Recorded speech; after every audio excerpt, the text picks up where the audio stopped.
Mesdames et messieurs, bonsoir et merci de nous rejoindre pour le décryptage de ce 20 août avec notre consultant politique Agapit Napoléon Maforican. Bonsoir Agapit Napoléon Maforican.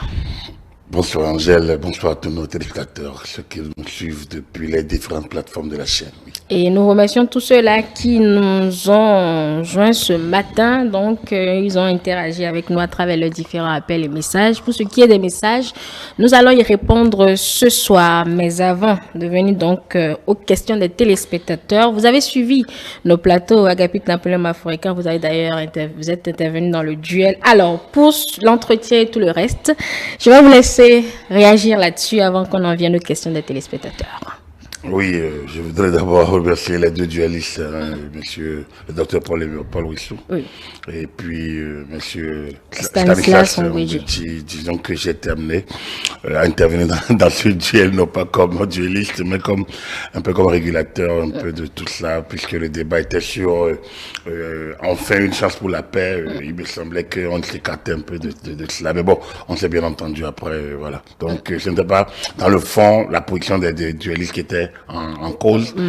C'est des positions respectables et que nous sommes dans un cadre de liberté, mais il y a un certain nombre de cadrages dans la mesure où il était question quand même d'opiner sur quelque chose de précis.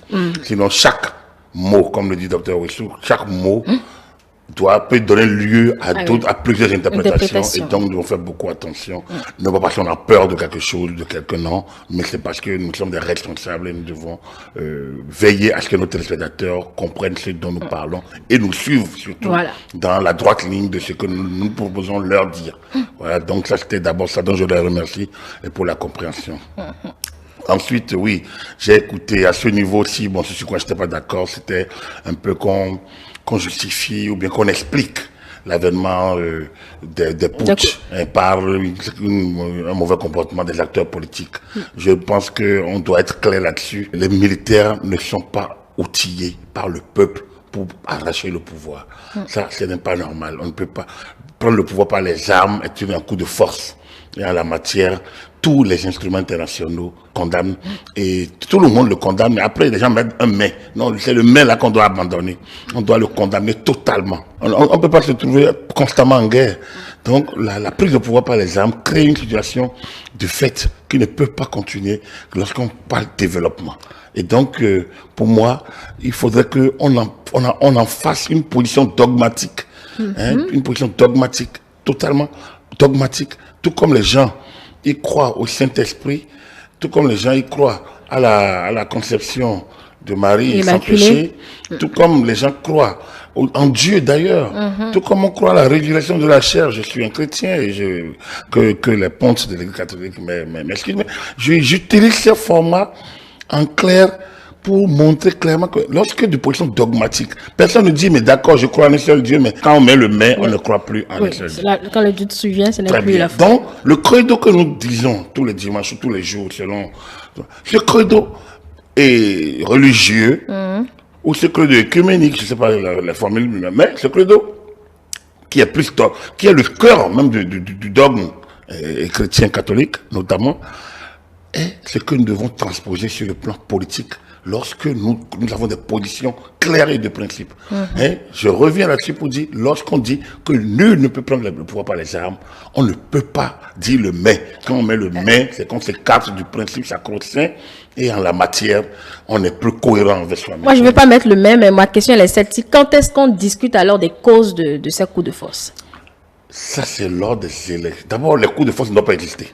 Comme je le dis toujours, il faudrait que ce soit clair. Il n'y a pas de cause à discuter. Il n'y a pas pour moi, ça ne doit pas exister.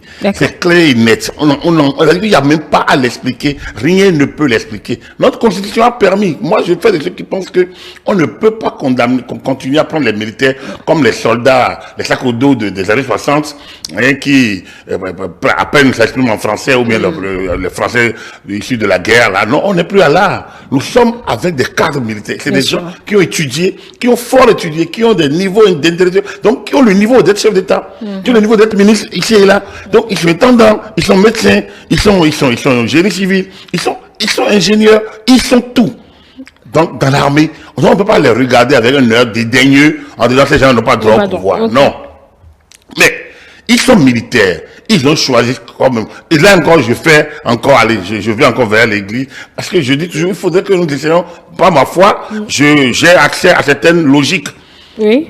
Donc, je peux exploiter, comme j'exploite parfois le football, parfois certaines lois, à l'église. Le prêtre qui fait don, qui fait vœu, pour être ordonné prêtre. Il ne va pas me dire, bon, je fais prêtre, mais bon, comme je suis un peu, comme, bon, je peux fonder une famille. Non, l'église catholique, sa présence ne permet pas aux prêtres de fonder une famille. Il n'y a pas une possibilité. Lorsque vous avez envie de fonder une famille, vous quittez. Vous quittez. Lorsque vous êtes militaire, vous voulez être président de la République, vous voulez faire de la politique, député, président de la République, vous quittez. En fait, il y a des logiques. Moi, droit de l'homme, droit de ici, là n'est pas mon problème. Mon problème est que nous les avons adoptés. Ils font partie de notre corpus institutionnel. Il faut qu'on soit régulièrement. Il n'y a pas de mais. Lorsqu'on a un mais, c'est qu'on veut tricher. Lorsqu'on met un mais sur des principes, on veut tricher. On veut expliquer. On veut tricher. On veut tricher. Le mais ne doit pas exister quand c'est des principes sacro-saints, c'est-à-dire à la limite dogmatiques. Et donc, après, si on veut revenir là-dessus, la Constitution n'est pas taillée dans du marbre. Donc, tout comme l'Église arrive lors des conciles ou par les papes qui parfois ouvrent le jeu, quand l'Église a son mécanisme, tout comme l'International Football Association et le board arrive à ouvrir le jeu, à revenir sur certaines règles, même les politiques aussi peuvent le faire. D'accord. Donc, ces principes sacro-saints, on peut toujours revenir là-dessus, mais dans des cadres formels, reconnus, dans des révisions constitutionnelles, conçues, ainsi de suite. Mais le mécanisme, quand il est arrêté, les principes sacro-saints, on ne doit plus. Moi, c'est un peu ces jeux, sous forme d'entourloupette, que les intellectuels se jouent, qui créent la confusion dans les esprits et qui font que les gens s'embrouillent un peu sur les formats. Voilà la clarification que je voulais faire sur ces concepts-là.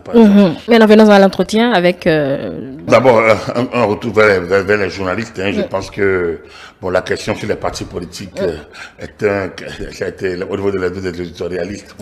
Oui, c'est vrai que un communiqué de l'UPR ou de BR, ça ne change pas grand-chose. C'est vrai. Mais une déclaration, une sortie, une conférence de presse, ça aurait eu quelque chose pour apporter un peu leur regard sur les faits. Surtout, qu'il y a beaucoup de confusion. Non? Donc je pense qu'il ne s'agit pas de faire un communiqué. Je pense que moi j'attendais. Et ce n'est pas une question de politique intérieure. Oui, nos États sont d'abord des États souverains. Avant d'être membres des communautés économiques, membres des organisations régionales ou continentales. Mais en acceptant d'y être, nous abandonnons une partie de notre souveraineté, c'est vrai. Mais je veux que notre chef d'État qui agit, ou notre Premier ministre qui agit, donc au Bénin, c'est le chef d'État, qui agit, a besoin du soutien de l'intérieur parfois pour agir sur la scène internationale. Lorsque, par exemple, en plein débat comme ça, le Parti des démocrates dit, bon voilà, il faudrait qu'on évalue l'action et la potentialité. Je dis, mais c'est une digression, il quitte le champ. On n'y est pas. On n'est pas encore à la guerre. Mais c'est une option qui est de... L'option, et donc l'option n'a pas besoin qu'on aille au Parlement. Donc, du coup, évaluer le potentiel. Le gouvernement, c'est le chef d'État, est le seul élu en la matière. C'est lui. Il connaît les mesures qu'il doit prendre en la matière au niveau international pour asseoir la voix du Bénin, pour faire passer la voix du Bénin. Et dont il est le seul répondant en la matière. Et donc... Et le peuple aura l'information à quel moment? C'est à travers ces questions-là que le peuple pourrait avoir la question. Moi, je pense qu'on distrait. Au nom de liberté démocratique, ou bien, on distrait le débat. Alors qu'il est question de concentration, de se concentrer sur l'essentiel. Attendez, quand vous regardez les textes de la CEDEAO, l'acte constitutif de 1975, les gens et les débatteurs ce matin ont parlé de Gowon et de Yadema. Ils ont oublié de parler de Mathieu Kérékou. Nous y étions en 1975. Soit par Kérékou lui-même, soit par ministre des Affaires étrangères. Il faut que je regarde rapidement si c'est pas là derrière. Mais nous, le Bénin y était. Donc le Bénin est membre fondateur de la CEDEAO. Oui. Alors, de 1975 à aujourd'hui, tous les chefs d'État qui ont fait le Bénin ont mis leur signature au bas de plein de documents. Quand vous regardez les différents instruments aujourd'hui, nous parlons donc de 70, de 75. Jusqu'à 90, Mathieu Kérékou a posé sa signature au bas de plein de documents de la CEDEAO. L'accord de non-défense, la NAD, tout ça. Il y a eu beaucoup d'instruments qui se sont succédés. Et Mathieu Kérékou a mis sa signature en bas. D'accord. Au nom du peuple béninois. Bien sûr. Après Mathieu Kérékou, l'a fait. Au nom du peuple béninois. Le Comog, le traité révisé de 93, c'est à Cotonou. C'est sous la présidence du président Soglo. Donc, au moment où on a voulu faire de Robert Dessous président de la commission, ça n'a pas fonctionné. C'est à Cotonou, en 93. Après, quand Soglo est parti, Kérékou est revenu. Le protocole de décembre 99, c'est Mathieu Kérékou. Encore. Le protocole additionnel de Dakar, c'est Mathieu Kérékou. Après, c'est vers la CEDEAO des peuples, 2008. C'est Boni Yayi. Tout ça pour dire quoi, justement? Tout ça pour dire que ce n'est pas une invention d'un chef d'État qui est d'agir ou d'interagir lorsque des situations se précisent. Non, il a un mandat pour ça, on ne remet pas en cause le mandat. Je des protocoles et des protocoles additionnels de 99 et de 2001. Je les évoque à dessein parce que ces documents, plus le document 2008, plus parce que n'oubliez pas, la force politique, la force en attente n'est pas une invention de la CEDEAO. C'est au regard de l'évolution de l'OUA en UA que le principe de force en attente c'est au niveau de l'Union africaine. Et donc la force en attente au niveau de l'Afrique de l'Ouest est constituée autour de la CEDEAO. Donc ce n'est pas une invention des chefs d'État. Ce n'est pas une invention de Patrice Talon. Parce qu'en réalité, et c'est là que je vais en enlever, lorsque les gens parlent, c'est comme si c'est une affaire de majorité et d'opposition. Non, c'est une affaire de nation, d'État. Et en la matière, quand on me dit on va évaluer, il n'y a pas à évaluer. Il n'y a que le Bénin est parti, le Bénin est représenté, le Bénin parle par son chef d'État. On doit faire front autour du Bénin, d'abord. Et puis après, donc quand on doit régler la question, on peut venir après à l'interne pour régler le problème. Mais si en plein match, on ne peut pas s'enquérir des moyens qu'on a pour aller vers ce match-là. Non, on n'a aucun pouvoir. Puisque ces moyens-là ne vous donnent rien. À la limite, le chef de file de l'opposition va demander d'être reçu. Et après, il peut en échanger avec le chef de l'État. Mais on n'a pas besoin du bruit parlementaire en la matière parce qu'on a besoin du calme pour la réflexion. On a besoin de l'action au niveau régional. On n'a pas besoin du bruit parlementaire. Ouais, le bruit, quand on adresse une question orale, il n'y a pas de bruit. C'est des questions auxquelles le gouvernement est censé répondre tout simplement. Comme j'ai dit, ils ont le droit, mais on distrait le débat. Pour moi, ils ont le droit. La loi leur permet. Mais on distrait le débat. Il faut se concentrer sur l'essentiel. Par ailleurs. Donc c'est ça. Comme je dis, dès lors qu'on dit, je vous ai dit que c'est des positions dogmatiques. Bien sûr, oui. Si on doit les avoir, tant que c'est écrit, c'est pas changé, on doit les éviter on doit les appliquer comme des principes sacro-saints. On n'a plus à se distraire pour savoir la faisabilité ou pas. On s'engage ou on ne s'engage pas. Si le chef de l'État dit on s'engage, c'est qu'on s'engage. C'est qu'il a les outils, les instruments, les moyens pour dire on s'engage. On doit lui faire confiance parce qu'il est élu pour ça et son mandat court. On lui fait confiance. Il faut bien ça. Il faut bien ça, sinon on distrait le jeu. Donc voilà la question par rapport aux démocrates. Après, les partis politiques qui ne le prennent pas pour j'ai déjà dit, à mon humble avis, ils devraient sortir un peu de leur léthargie et essayer donc de maintenir le débat, un peu, disons, de recentrer le débat, parce que ça va dans tous les sens. Surtout avec cette sortie du député, on en a parlé aujourd'hui sur le plateau, qui ne situe pas réellement l'Union progressiste là où il est concrètement. Exactement, vous avez raison. Moi, j'attendais que l'Union progressiste se désolidarise. Ou bien le rappel à l'ordre, surtout le rappel à l'ordre, parce qu'il n'a pas parlé au nom de l'Union progressiste, se désolidariser, c'est beaucoup dit, mais le rappel à l'ordre, parce qu'il est député au nom de l'Union progressiste, c'est le parti qu'il a envoyé dans la commission dont il est vice-président, donc il ne peut pas parler en son nom. Et c'est ça, l'absence de discipline des élus. Et c'est ça qui crée parfois les confusions sur le terrain. Parce que là, quand chacun... Oui, votre liberté est parfois encadrée par les positions que vous avez, par les options que vous faites, par les engagements que vous prenez. Et donc, la liberté n'est jamais totale. Elle est encadrée. Et en la matière, c'était oublié parfois ça. Donc, effectivement, voilà un cas, par exemple, qui aurait pu donner lieu à... Mais bon, parfois, le parti a peut-être son mécanisme interne, mais ça ne permet pas une bonne visibilité de leur position. Moi, je ne doute pas. Non, je ne vois pas le parti... approuver un coup d'État, non, surtout pas. En faire l'apologie ou l'expliquer ou le démontrer, je ne le vois pas. Donc du coup, hein, c'est un jeu. Quand vous regardez la tête du parti, le parti est présidé par quelqu'un de grands principes démocratiques et je pense qu'il a c'est un peu comme son lit, quoi. C'est-à-dire que donc je ne vois pas trahir un peu ses propres convictions, ses autres convictions, et je ne vois pas, et autour de lui, il y a de très bonnes. Non, je ne pense pas. Mais cela dit, ça c'est moi qui parle. Bien sûr. Je suis un analyste, mais je suis que citoyen parmi eux. Il faudrait bien qu'au-delà des individus, des mois, il y ait des positions vraiment de principe pour que tout le monde sache. Comme dirait l'autre affaire, que nul n'en prétexte qu'aux ignorances. Il faut que les gens sachent pour ne pas dire « Ah, on n'a pas entendu ». Il faut qu'ils le disent pour prendre date. Voilà. Vous avez dit tout à l'heure que il faut être focus sur le dogme, si j'ai compris, il faut aller à l'action. Mais quand est-ce que le peuple est informé? J'ai posé la question tout à l'heure, on n'a pas vraiment répondu. L'information, elle vient d'où? Comment? Ou bien c'est un combat au sommet simplement de l'État? Mais l'information a commencé. Là, il y a beaucoup de choses qui se disent. Comme quoi? Vous savez, le débat est très passionné, l'opinion... Oui, c'est normal que le débat soit passionné. Bon, c'est des débats, parce qu'en fait, ce qu'ils doivent repréciser, moi je vous dis toujours, hein, est-ce que, je vais encore utiliser... Alors, on va pas faire une différenciation sur l'église. Avec tout le respect, mais quand on dit dans l'espérance de la résurrection, est-ce qu'il y a un débat à faire?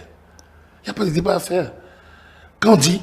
Donc, vous ne voulez pas demander, mais c'est quand... Ça, c'est dans la foi. Non, mais exactement que dans la foi que nous avons en étant baptisés. La foi en démocratie, c'est lorsque vous faites de votre président, il est le président, il signe, il prend position en la matière, il signe les traités, la voix du Bénin dehors, c'est la voix du chef de l'État. Donc, dès lors de notre système-là, nul ne peut lui refuser ça. On peut, à l'interne, on peut se poser des questions soi-même, mais en fait des débats, au point de créer des doutes, au point de penser que non, on aurait dû faire ci. C'est comme si on remet en cause une organisation qui est déjà pensée et réglée. C'est pour ça que je me permets de faire de rapprocher nos positions religieuses, hein, je m'excuse encore. C'est pour ça que je tente de les rapprocher en disant, parfois nous acceptons des choses et leur contraire. Si nous connaissons, si on est un peuple de croyants, et qu'on soit chrétien, moi je prends des positions chrétiennes parce que je suis né chrétien catholique, j'ai évolué, baptisé et je le fais dans ma famille. En tout cas, pour moi, je suis chrétien catholique, je suis resté, peut-être que je ne suis pas si pratiquant, je ne suis peut-être pas autant régulier aujourd'hui, mais je reste dans ma foi chrétienne et catholique. Donc ma foi, ça m'amène toujours à y faire référence parce que ça ramène à notre... Quand vous parlez, à l'église c'est quoi? Il y a la foi. Il y a l'espérance. Et la charité. Il y a voilà. Donc, ces trois, on les appelle des vertus théologales. Oui. Et ces trois vertus théologales, nous devons les utiliser. Il y en a d'autres. Il y a les vertus cardinales.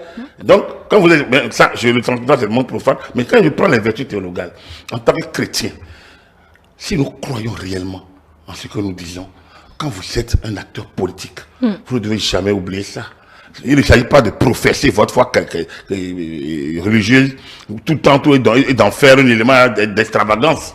Mais vous ne pouvez pas vous écarter d'un certain nombre de principes en la matière. Et surtout, lorsqu'on est dans la gouvernance, c'est la même chose. Du principe, qu'est-ce qu'on a dit? Au travers des amis, on a vécu la fatalité. C'est ce que disons-nous.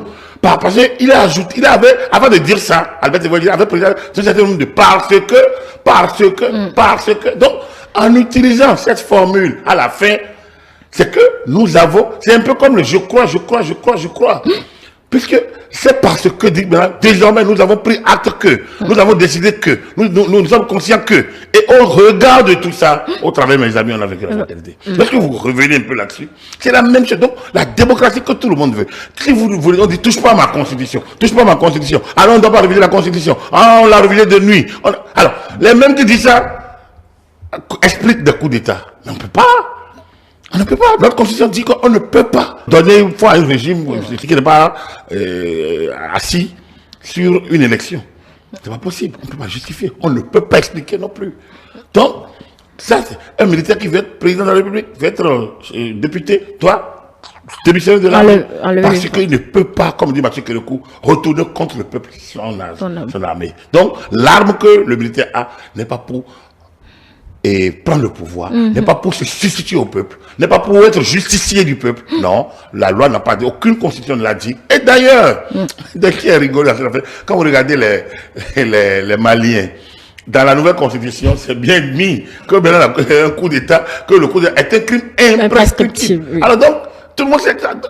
Si vous savez que le coup d'État est imprescriptible, mais il faut travailler pour remettre en place l'ordre constitutionnel.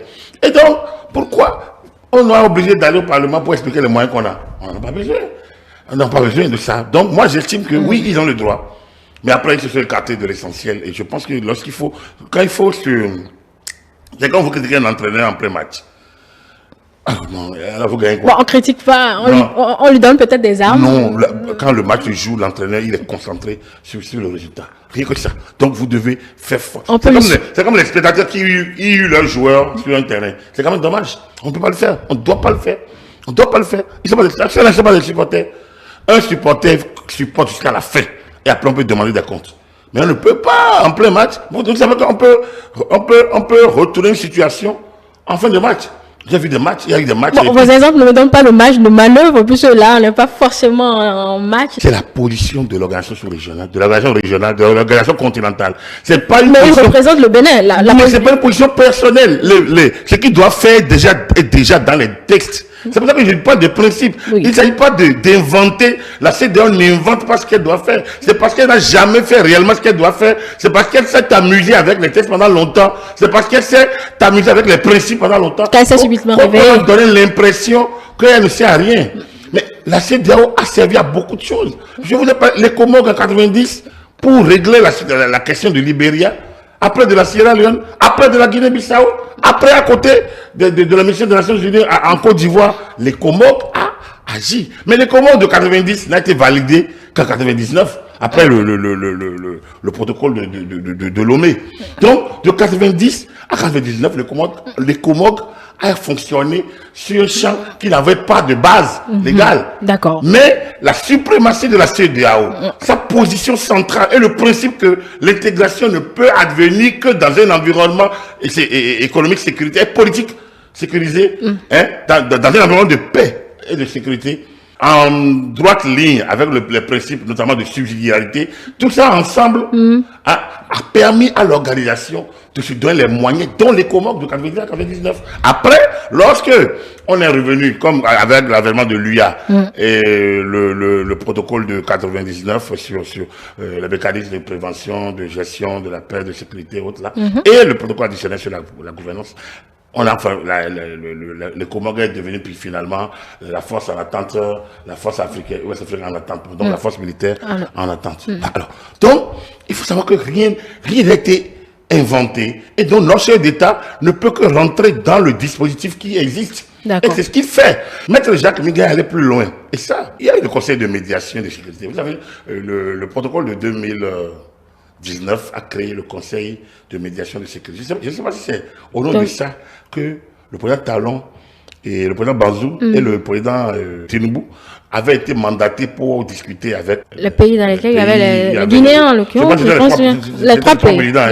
C'était pas Patrick Talon, non? Non, c'était pas Patrick Talon, mais c'est lui qui porte la voix. Exactement. Donc, du coup, il s'est créé. C'est vrai qu'il y a eu une léthargie, ou bien il y a eu une sorte d'immobilisme, ou bien d'absence de résultats de la CEDEAO, mais c'est pas qu'elle n'a pas tout tenté. Mais il y a eu un nouveau leadership, effectivement, qui se crée autour du président Talon et du président Tinubu. Donc, pourquoi le Bénin ne peut pas se sentir fier de ça? On peut pas se sentir fier.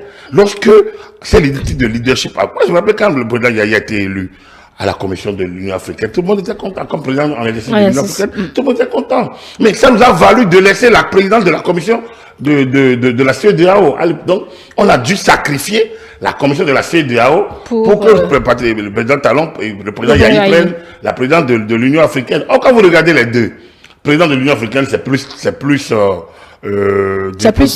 honorifique que lorsque vous aviez un gros cadre qui est le président de la commission de la CEDEAO. Le président de la commission, c'est l'exécutif de la CEDEAO. Quand les chefs d'État et de gouvernement prennent les décisions, quand les ministres des Affaires étrangères ou de la Défense et autres prennent les décisions, c'est le président de la commission qui est devant. Et vous l'avez vu à Accra, à la fin de la réunion des chefs d'état-major. Donc, nous avons dû avoir Jean-Marie Ouzou à l'époque comme président de la commission de la CEDEAO. Mais bon, la diplomatie sous-régionale a fait en sorte que c'est la Côte d'Ivoire qui a pris ce poste. Et bon, en retour, Boni Yayi a été nommé, a été désigné comme président en exercice parce que c'est l'Afrique de l'Ouest. Et donc, on a soutenu Boni Yayi et il a dit, mais il avait une fierté nationale. Et il était heureux d'agir. Et ben, je pense qu'il s'en prévaut encore aujourd'hui, parfois, dans certaines de ses sorties. C'est cela. Donc, lorsque notre chef d'État est au devant de l'actualité internationale, on doit en être fier. Alors moi, je ne comprends pas comment certains récupèrent ça et trouvent ça comme un problème. On lui dit, viens d'abord justifier tes moyens devant nous, parce que nous en avons le droit. Non, pour moi, je pense que rien n'est inventé, rien n'est créé. Tout ça existe. Le Bénin est membre de la CEDEAO. Je voulais dire les signatures de Kérékou à aujourd'hui. Tous les chefs d'État l'ont fait. Alors pourquoi on devrait y aller sans aucun état d'esprit? Parce que c'est le Bénin. Et le Bénin est dans un pays démocratique. Et le Bénin a un chef d'État régulièrement élu, démocratiquement élu, dont le mandat court. Et donc on lui laisse travailler. On peut faire des débats internes. Il y a plusieurs manières de conseiller le chef d'État. Les gens peuvent rencontrer le ministre des Affaires étrangères. Il y a des notes de conjoncture. Il y a des petites notes que les gens peuvent envoyer au chef d'État. Il y a même des déclarations publiques que les gens peuvent faire. Hein? Nous soutenons. Mais nous souhaitons, nous souhaiterions que les choses prennent en compte tel paramètre. On peut le faire. Mais le soutien doit être total au départ. Total. On va dire non, on condamne le coup d'État, mais quand on dit ça là, c'est qu'on on soutient rien. On dit, on condamne le coup d'État. J'entends les gens dire, nous sommes opposés à toute force militaire. Mais c'est pas à eux d'être opposés. Le Bénin a adopté les documents, les instruments. Il n'y a pas. On n'a pas demandé leur avis. Ils ont déjà fondu leur avis. Nous avons tous fondu nos avis à travers le président qui nous représente. Donc, nous ne sommes pas d'accord pour l'intervention militaire. D'accord. Mais est-ce que la CEDEAO a brandi en même temps les armes sur le Niger? C'est comme on fait croire au Niger que bon, il y a certains qui soutiennent le peuple nigérien et que les chefs d'État, eux, c'est des voyous réunis et qui ne soutiennent pas le Niger, mais qui sont engagés le Niger. Alors qu'aux premières heures, la CEDEAO a envoyé une mission à Niamey. Donc, on fait croire que c'est plutôt les badauds qui interviennent sur les réseaux sociaux là, et soutenus peut-être par quelques intellectuels, parfois mal éclairés, que c'est eux qui comprennent la situation et que nos chefs d'État qui ont autour d'eux des diplomates, des experts qui ont tout ça là, qu'eux ne comprennent rien. Non, quand même, il faut qu'on fasse un peu d'effort, de comprendre, un peu d'humilité, et qu'on sache que, oui, on n'est peut-être pas là, mais d'autres sont là, et ils ne sont pas non plus des tarés. Sur ces opinions diverses, nous avons justement une question de téléspectateur, M. Hassel, qui dit, vu que la question est très passionnée, est-ce qu'on peut penser à un référendum pour situer l'opinion ou bien pour entendre la voix du peuple quant à cette option militaire qui n'est pas écartée? On n'est pas dans l'option militaire, enfin on n'est pas en guerre, première chose. Et donc, notre constitution n'a pas prévu de référendum sur cette question. La constitution a prévu même, juste pour l'état de guerre, c'est la déclaration de la guerre. Oui. Je pense que le chef d'État doit consulter le Parlement. Voilà. Donc, on n'est pas, donc, notre ami, je pense que sur l'affaire de référendum, c'est une bonne idée. C'est une bonne idée dans l'absolu, mais dans l'absolu, hein. Dans l'absolu. Mais si on rentre dans ce, à chaque étape, le chef d'État doit prendre une position à l'international. On a eu la dévaluation du franc CFA en 1994. J'en ai parlé plusieurs fois déjà. La dévaluation du franc CFA, la question monétaire, une question centrale. C'est une question essentielle. Et d'évaluer une monnaie est complexe. Mais lorsque les cadres ont travaillé et on en est arrivé un peu pratiquement au centre, hein, de l'idée où on doit prendre la décision, oui. On va dire non, on ira consulter notre peuple d'abord. Non, on perd du temps. Pendant du temps, ça évolue. Là, c'est participatif? Non. On a remis le pouvoir. La démocratie représentative voudrait que quelqu'un parle en notre nom à un moment donné. On lui a donné le pouvoir.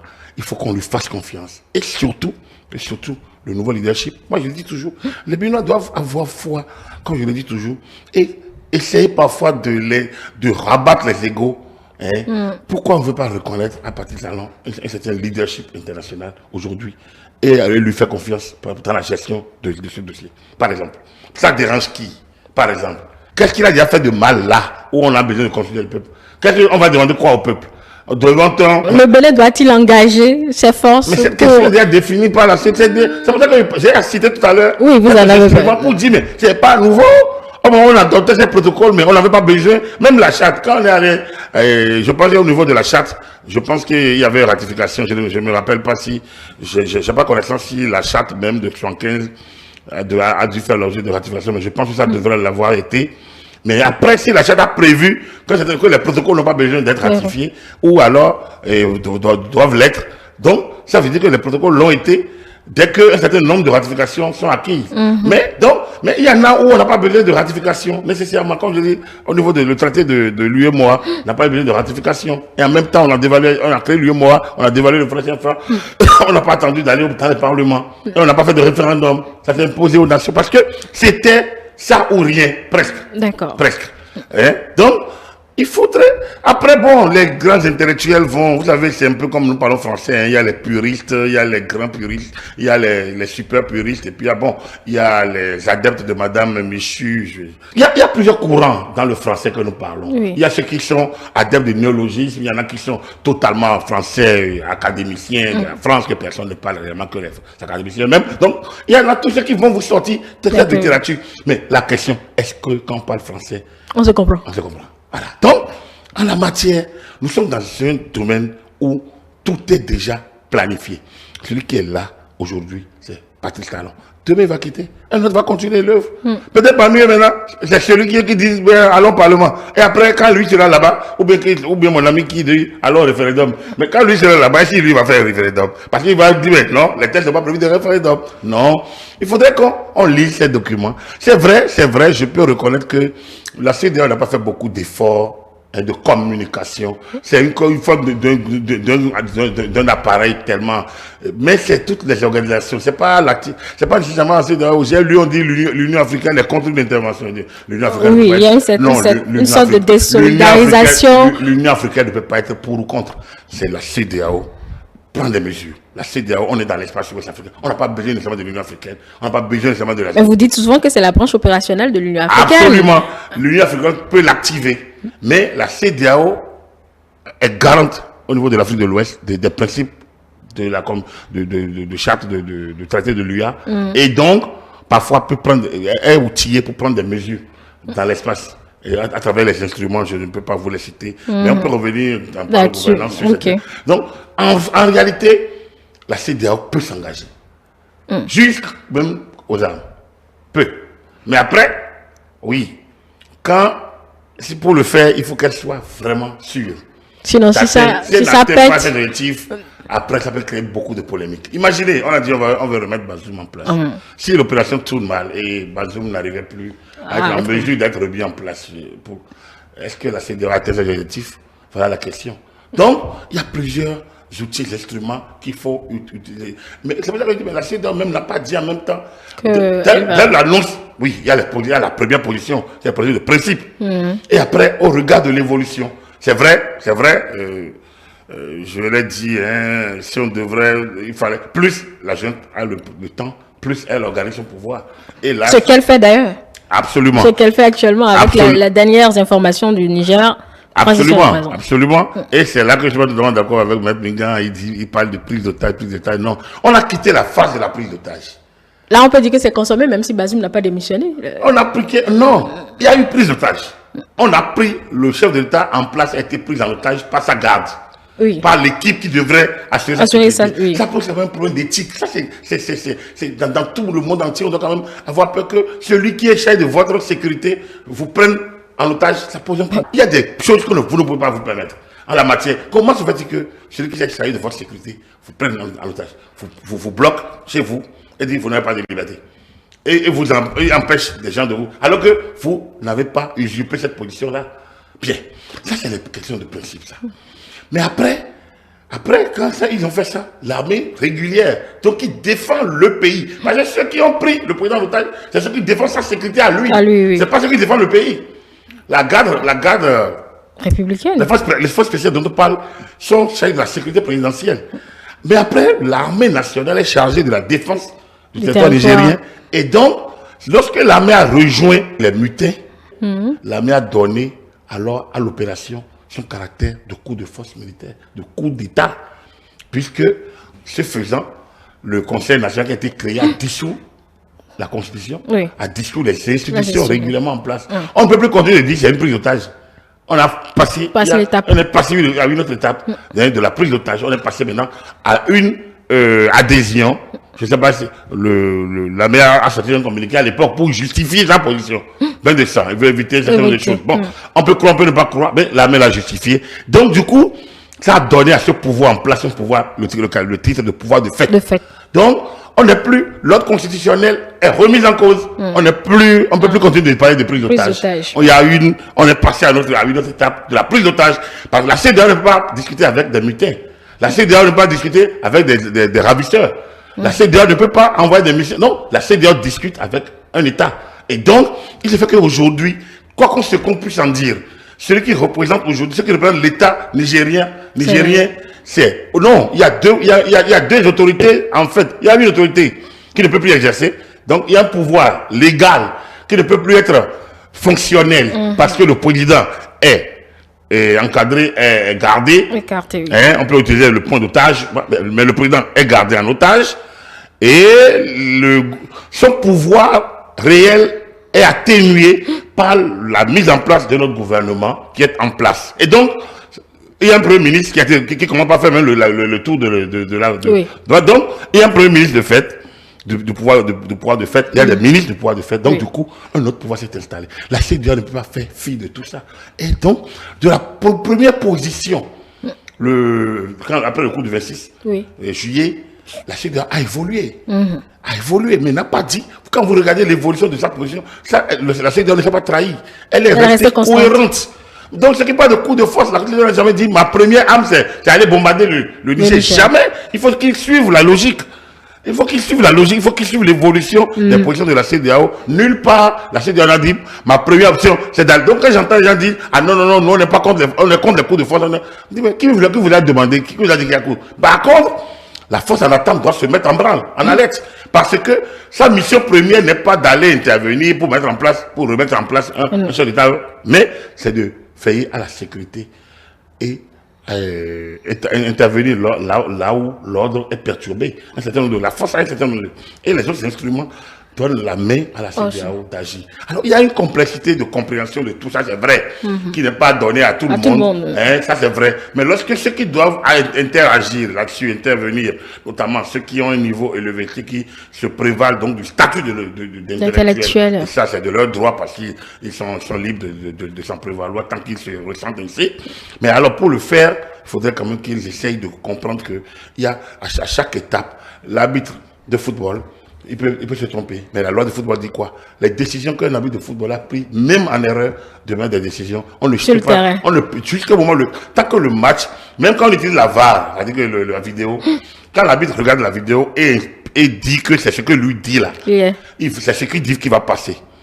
Les gens ne vont pas annuler un but après, à la fin du match. Par contre, on peut sanctionner l'arbitre. C'est pour dire que, en clair, chacun a sa place. On peut se tromper, mais quand vous avez l'habileté à y être, vous n'avez pas usurpé, vous devez y être régulièrement, qu'on laisse les gens. Qu'on laisse, quand vous avez qualité pour y être, qu'on les laisse agir. Et que bon, après on va gérer les critiques, les commentaires et autres. Mais en état de guerre, de tension, comme on est là, mais on a un état de tension, la tension sous-régionale qui joue sur nous aussi, parce que, bon, la situation de sanctions, comme quelqu'un l'a dit, il y a notre port, comme le dit M. Miga, il y a tout ça là, nous subissons aussi les contre-coups. Mais c'est le prix à payer, la démocratie a un coût. C'est le prix à payer pour maintenir vive la démocratie. Et ça, on doit pouvoir se le dire. Alors quand j'entends dire, regardez, les populations sont... Je dis, oui, mais Covid est arrivé. Personne ne sait d'où c'est venu. Alors on a survécu. Bon, on ne va pas brandir cette résilience-là à tout bout non plus. Même si ça arrive, il y a eu la peste. Le monde n'a pas été dissous. En réalité, la vie est faite de ces moments-là aussi. Il y en a qui passent dedans, que ça emporte.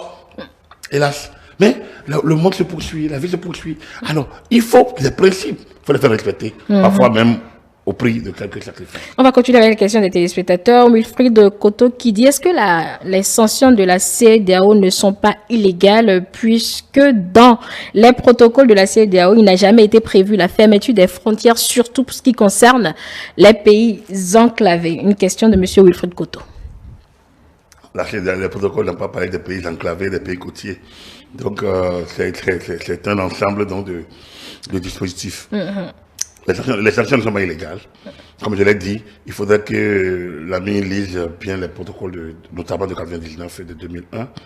Et peut-être sans doute les autres qui ont suivi, parce qu'il y en a d'autres, beaucoup d'autres, comme je dis, l'initiative 2020, partie de la CEDEAO des nations vers la CEDEAO, des États vers la CEDEAO des peuples, en lisant ça un peu.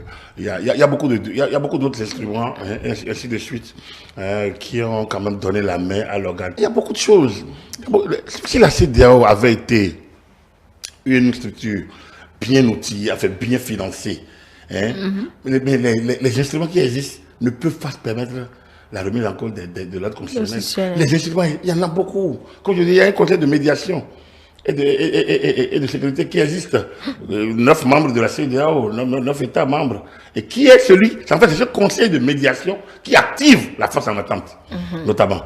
Il y a assez d'instruments. Donc, les sanctions ne sont pas illégales. Elles sont fondées sur la charte révisée et sur les protocoles. Son problème est de savoir si c'est prévu normalement de la fermeture des frontières. Non, on ne peut pas prévoir normalement. Il y a les documents de mise en œuvre. Moi, là où je suis, je ne peux pas dire oui, c'est prévu, parce que quand je prends avec le protocole additionnel, oui. Hein, c'est le protocole additionnel donne lieu à d'autres types de documents. Quand je prends le protocole, c'est le protocole de 99 qui a donné lieu au protocole additionnel de 2001. Mais eux autres aussi ont donné lieu à d'autres types de documents, à des accords, à des documents cadres. Je ne suis pas spécialiste de la CEDEAO, mais je pense c'est tout ça qui permet à la commission de la CEDEAO d'agir. La commission a besoin, c'est un peu comme un décret, une loi d'abord, qui peut-être renvoie des décrets d'application. Mais le décret lui-même peut renvoyer à des arrêtés ou à d'autres décrets. Bref, c'est un peu ça. Il y a assez de petits documents, d'instruments. Alors, c'est pour ça que je dis que la CEDEAO même a peut-être péché par un manque de communication. Il ne faut pas attendre toujours la guerre, l'état de guerre. Elle n'a pas eu d'événements pour pouvoir les mettre en branle. Oui, je pense qu'il va falloir peut-être trouver un mécanisme pour enseigner ça dans notre classe. Nous parlons... On le faisait, non? Oui, non, dans nos classes, dès le collège. Il faudrait dire qu'on trouve un mécanisme rien que dans le collège, le cadre institutionnel dans lequel nous vivons, c'est-à-dire que ce soit la constitution du Bénin, un peu, après on va au niveau sous-régional, au niveau régional, il faudrait que nous trouvions un mécanisme pour pouvoir parler de ce que nous faisons et de l'environnement dans lequel la géopolitique, la géostratégie, bon non pas la géostratégie, mais la géopolitique, les enjeux du monde d'aujourd'hui, il faudrait et les médias aussi. Comme je le dis toujours, la formation doit prendre en compte ces éléments. Nos médias ne peuvent pas continuer à être des consommateurs des positions officielles ou des positions d'intérêt. Les médias doivent être aussi des faiseurs d'opposition au regard de l'analyse qu'ils sont en mesure de faire des situations. Parce que l'enjeu aujourd'hui, c'est d'être au-dessus de ce qui est produit comme information par les acteurs. C'est être en mesure de prendre la hauteur, de les analyser. Comme je le dis, on n'a pas été d'accord, on n'a pas être d'accord. On a à se demander, est-ce que c'est prévu? Est-ce que l'acteur est en mesure, est qualifié? Et après, on peut évoluer. C'est prévu? Oui. L'acteur, est-ce qu'il est outillé? Est-ce qu'il est qualifié pour être là? Oui, il est là. Donc, l'acteur qui a pris la décision doit prendre, c'est lui qui doit prendre la décision. Oui, donc, on soutient. C'est le principe d'abord. C'est le principe d'abord. Et les questionnements que nous avons, on peut les faire entre nous, en de petits laboratoires, et faire remonter les résultats. Et c'est là le rôle des laboratoires de l'université, c'est le rôle des think tanks, remonter un peu l'idée lorsqu'on a fini de créer, de gérer une certaine crise. Donc, il y a eu beaucoup de crises. Il y a des crises. Comme je vous ai dit, l'écomog, mais je ne sais pas si le Bénin lambda, ou même l'intellectuel, enfin le spécialiste de la science politique, ou le gouvernant du Bénin, tout gouvernant, il veut dire le maire, le conseiller communal et autres, peut parler aujourd'hui de l'écomog. Mais il doit pouvoir connaître l'écomog. Sinon, il ne peut pas connaître. Beaucoup ignorent que cette affaire a existé. Et qu'a joué un rôle important sans aucun mandat. Sans aucun mandat. Et après, a été de fait adopté avant même qu'on l'intègre dans les instruments. Donc, les sanctions ne sont pas illégales, non, pas du tout. Et elles répondent à une gradation de situation. Et je pense que la CEDEAO peut aller plus loin au niveau des sanctions, beaucoup plus loin, à mon avis. Il y a une autre question, M. Agbagbo, qui demande est-ce que ce contexte ne peut pas servir de prétexte pour revoir les accords coloniaux et les remises en cause de l'ordre constitutionnel? D'abord, les accords coloniaux, je ne sais pas de quoi on parle. C'est vrai, je ne suis pas stratège de la matière. Beaucoup attaquent le colon. Mais moi, j'estime que, non, vous voyez, l'esclave doit prendre possession de son nouvel état, mais il doit prendre l'esclavage comme, pour lui, une expérience. Donc, une richesse. L'esclave, libéré, doit prendre possession de son état. Donc de quelqu'un qui est désormais libéré de l'esclavage. Mais il ne doit jamais prendre l'esclavage comme des mauvais moments pour lui. Il doit s'inspirer des expériences, de cette expérience-là, pour refaire sa vie et surtout pour interagir dans la communauté. C'est vite dit quoi? La colonisation, on peut tout dire de négatif là-dessus. Mais on ne va pas passer notre temps à faire de la jérémiade sur la colonisation et à toujours danser le colon. Alors qu'à chaque fois, au Bénin ici, combien de fois on n'a pas écrit à Macron pour de venir intervenir dans la politique du Bénin? Combien de fois on n'a pas écrit à Chirac? Combien de fois on n'a pas écrit à Hollande? Combien on n'a pas écrit à Trump? On n'a pas écrit à Biden? Mais c'est les mêmes qui écrivent. C'est un motif variable en fait. Exactement, c'est les mêmes qui écrivent, qui après disent non, il faut se libérer des accords coloniaux. C'est les mêmes qui disent, touche pas ma constitution, qui disent non, il faut pas, c'est la malgouvernance qui crée le coup d'État. Donc, on se perd parce qu'on n'a pas de position cohérente. Non, il faut qu'on puisse être logique. Comme je vous l'ai dit, il faut avoir des principes, il faut fonctionner sur la base des principes. Pour moi, la France a terminé son œuvre de colon. On était indépendants. Les pays comme le Sénégal ont tiré beaucoup de l'après-colonisation. La Côte d'Ivoire a tiré beaucoup. Pourquoi pas nous? Voilà la question. Le Togo a tiré beaucoup. Alors que le Togo a eu des situations délicates, mais le Togo a tiré beaucoup. Alors, pourquoi nous, on passait notre temps à crier le colon, le blanc, la Corse, ça? Non. Quels sont les intérêts du Bénin? C'est la première question. Les États n'ont pas d'amis, les États n'ont que des intérêts. Même aujourd'hui, ceux qui quittent les accords coloniaux, aujourd'hui, pour se retourner vers d'autres. Alors, vous quittez un maître, vous vous retournez vers d'autres maîtres. Moi, je ne sais pas si vous vous libérez. Le problème qui se pose, c'est qu'est-ce qu'on peut, lorsque les chefs d'État ont parlé de la nouvelle monnaie, par exemple, ce n'est pas pour renforcer les accords coloniaux. Les accords coloniaux. Ah, c'est vous qui le voyez comme ça? Non, lorsque les chefs d'État ont demandé, on parlait Vous parlez de l'écho? De l'écho, voilà. Ce n'est pas pour renforcer les accords coloniaux. Bien au contraire, c'est pour s'en défaire. Parce que l'écho, le Nigeria n'a pas un passé colonial identique à celui du Dahomey du Bénin. Le Togo ne l'a pas, identique à celui du Dahomey du Bénin ou du Nigeria. Et ainsi de suite. Donc nous avons des accords, nous avons des passés coloniaux différents. Mais en allant vers l'écho, nous renfermons notre souveraineté sous-régionale. Ça prend du temps. Donc c'est logique que ceux qui sont éclairés aujourd'hui pensent qu'ils sont les premiers à poser le problème. Non, avant eux, les Kwame Nkrumah ont fait ce combat. C'est les panafricanistes connus. Exactement. Les Kwame Nkrumah, les Samora Machel, les Amilcar Cabral ont fait ces combats-là. Après, on a connu le canton d'abord sur le propre force du PPB. On a connu ça, sur le propre ressources. Ça veut dire quoi? Nous étions à bas le colonialisme, à bas l'impérialisme, à bas le néocolonialisme. Donc on est allé jusqu'au néocolonialisme. C'est-à-dire que le colonialisme, il fallait l'abattre, mais il fallait abattre aussi le néocolonialisme. Donc et les valets locaux, de tout ça. Alors quand on le dit, mais est-ce que dans la forme on l'a fait? Oui. Donc au lieu d'attaquer le blanc, le colon français, qui lui gère ses intérêts, et il a raison, comment nous on est patriotes? En France, les gens vont combattre une loi, un projet de loi.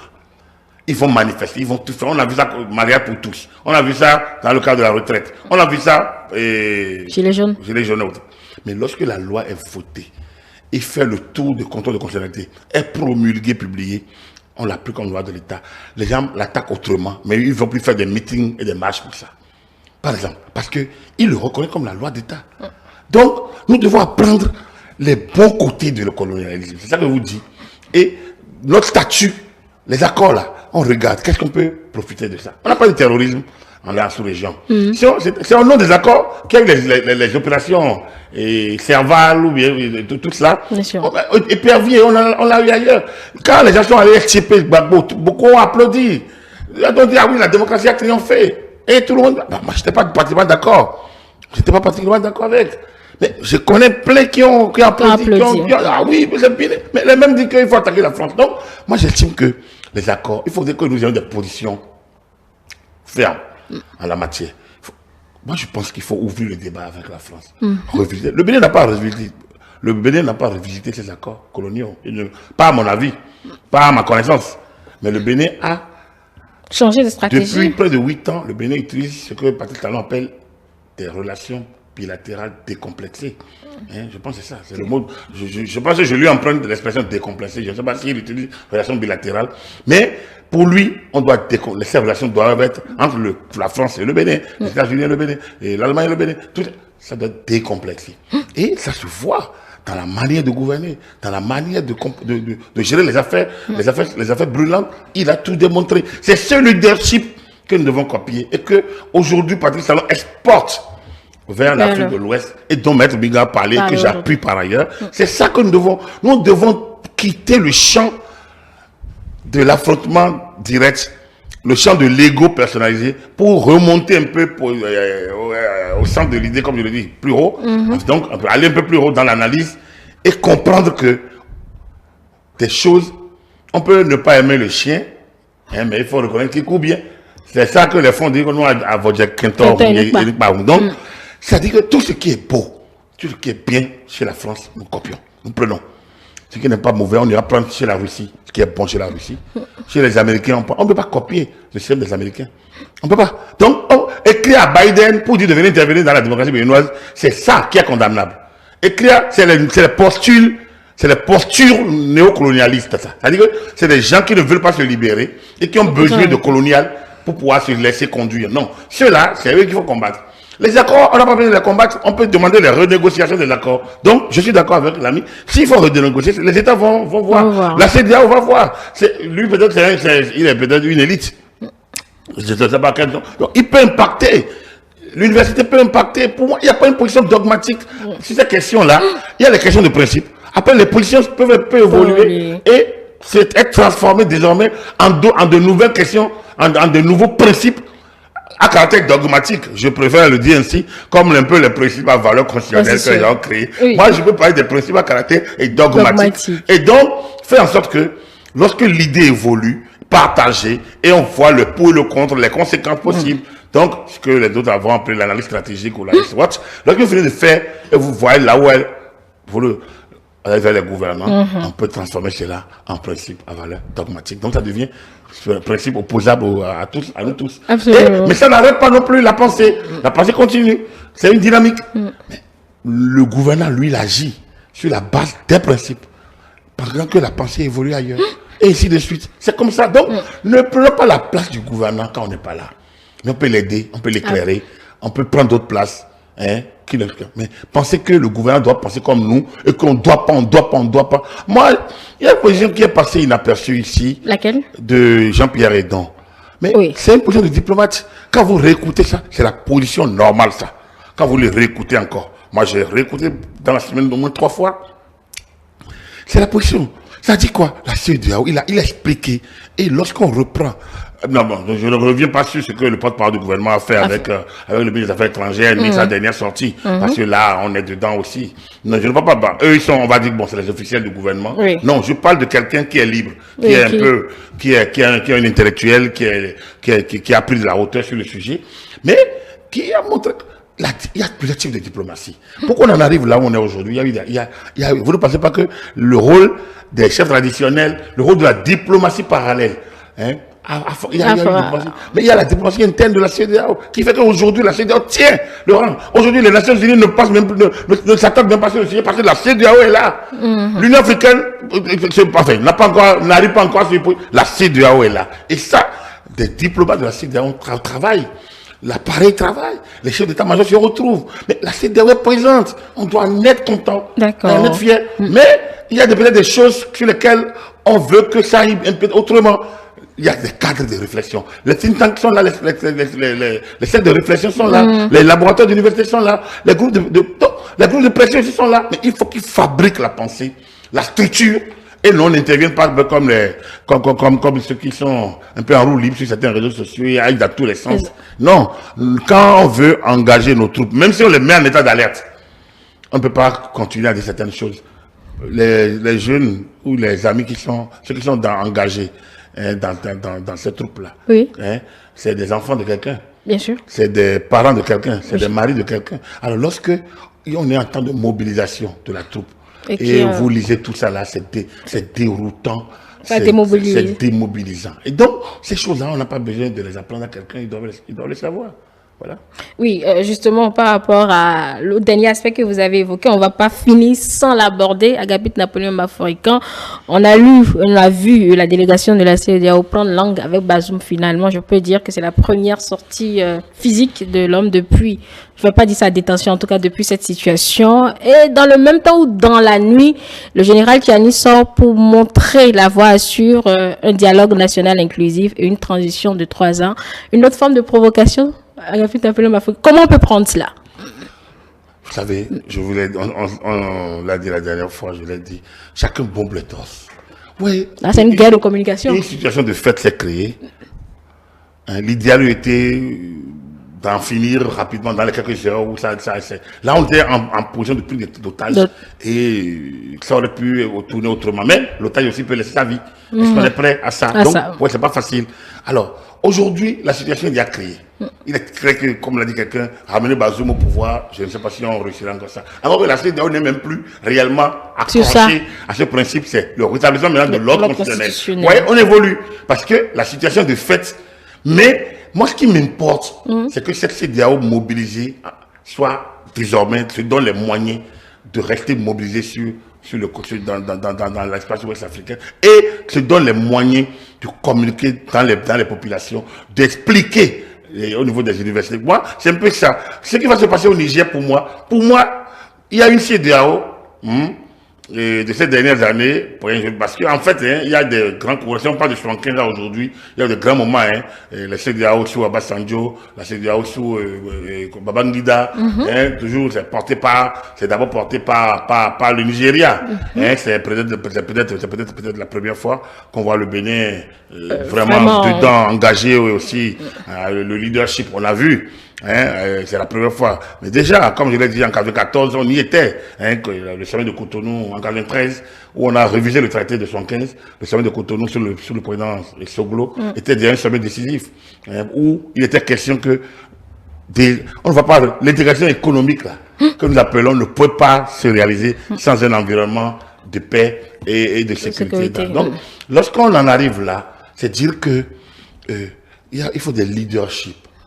Et le Nigeria l'a été pendant longtemps, le Bénin essaye de le faire aujourd'hui, et ainsi de suite. Donc, pour moi, l'essentiel est que on comprenne désormais que la prise de pouvoir par les armes, on doit y mettre fin.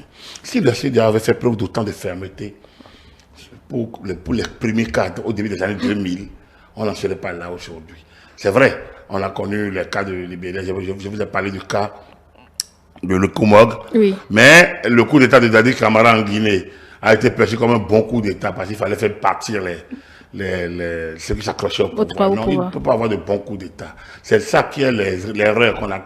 Après, il y a eu la Mauritanie, un coup d'État salutaire. Non, il n'y a pas de coup d'État salutaire. Donc, en ces années déjà. Et puis, il y a tout récemment maintenant, il y a eu Mali en 2012. Il y a eu Mali en 2017, il y a 2 ans, non? Et Mali 2 fois, l'un après l'autre. Et après, il y a eu le Burkina, de l'un après l'autre. Alors, les positions hésitantes de la CEDEAO, ou bien disons, les échecs des missions Godluck Jonathan ici, Boni Yahi par là, je ne sais pas qui est au Burkina, tout ça a fragilisé l'organisation. Et donc, a fait croire aux Nigériens qu'ils peuvent aussi faire. Ils l'ont fait. Et la CEDEAO devait faire, on dit, ah non, ils sont en guerre contre le Niger. C'est de bonne guerre. Donc, la sortie de Tchiani est dans une logique de gestion. Il est au pouvoir, de fait, oui, mais il détient Ça là, et il veut s'accrocher à ça. De deux choses l'une, je l'ai dit ici, est-ce que la CEDEAO a les moyens d'aller le dénicher et mettre fin à son pouvoir? C'est bon, c'est ce qui est souhaitable normalement pour leur montrer que désormais c'est fini. Mais si elle n'est pas en mesure, elle a utilisé la voie diplomatique. Le monsieur propose 3 ans. 3 ans. Bon, on a qu'à discuter. On n'a qu'à discuter. Donc, les missions de bons offices, et les médiations vont se mettre en place. Il faut que le conseil de médiation, que les médiations se mettent en place et voir dans quelle mesure, à partir de, normalement, 1 an. Oui, 1 an, puis 3 ans, c'est un mandat. Non, et quand on vous dit 3 ans, c'est qu'après 2 ans et demi, rien ne sera fait, on va dire, bon. On n'a pas eu le temps, voilà, donc, pour organiser l'élection. Il faut que la CEDEAO se fasse ferme et que, effectivement, des moyens soient mis en œuvre pour mettre fin à cela. Donc, les sanctions, il faut peut-être accepter, donc discuter, mais continuer, maintenir certaines sanctions ciblées. D'accord. Pour alléger les douleurs des populations. Ciblées contre ces hauts responsables de ce pouvoir de fait. Pour que, donc, ne pas valider le pouvoir de fait. On est sorti, cibler certains et maintenir la pression sur eux jusqu'au moment où le régime, la civile revienne au pouvoir. Et maintenant, je pense qu'il faudrait que la CEDEAO prenne les devants d'un débat de fond au sein de l'armée nigérienne. D'un débat de fond. Est-ce qu'il y a un malaise au sein de cette armée? Pourquoi ces coups d'État cycliques au Niger? Il faut peut-être faire un débat de fond. Parce que c'est responsable. Mais eux, ils critiquent les civils, mais ils ont joui des mêmes privilèges, sinon pire, sinon plus. Donc la malgouvernance, oui, mais eux aussi, ils ont été associés. Ils ont été hautement formés, ils ont été formés dans des grandes universités, au niveau des... c'est des hauts gradés de l'armée. Donc ils ont aussi leur part dans la gestion. Dans les gestions précédentes, ils ont eu des moyens, des grands moyens. Donc, où est le problème? Il faut peut-être qu'ils analysent et que dans la nouvelle constitution nigérienne, il faudrait réellement faire comme le Mali, c'est-à-dire clairement un coup d'État, c'est un crime imprescriptible et normalement les forces, il faut ajouter que les forces, et le président en exercice peut appeler toutes les forces et que la CEDEAO est outillée à intervenir avec le concours de toute puissance qui est d'accord pour accompagner les efforts. Il faut trouver le mécanisme.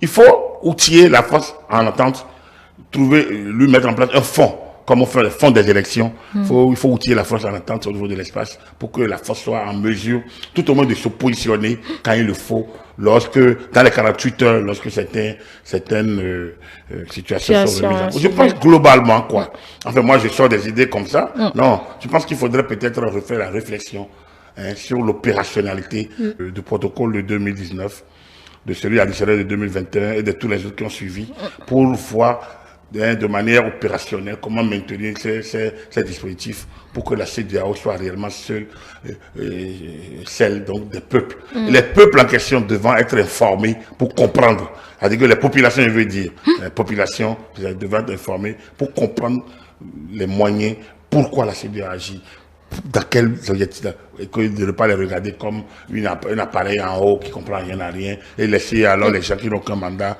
parler au nom des peuples. Merci à vous, Agapit Napoléon Bafouékan, pour votre temps et vos précisions sur ce sujet. Mesdames et messieurs, on a fini pour le décryptage ce dimanche. Merci de nous avoir suivis. Nous avons répondu à toutes les questions. Vous pouvez continuer à nous les envoyer sur nos canaux digitaux, notre site internet, le www.etelebenin.com, notre page Facebook ETélé en direct et sur iOS et Android. ETélé Bénin, juste derrière votre programme Nouyang Bersa, et vous pouvez toujours nous suivre, nos podcasts et autres émissions sur nos canaux digitaux ETélé avec vous, pour vous.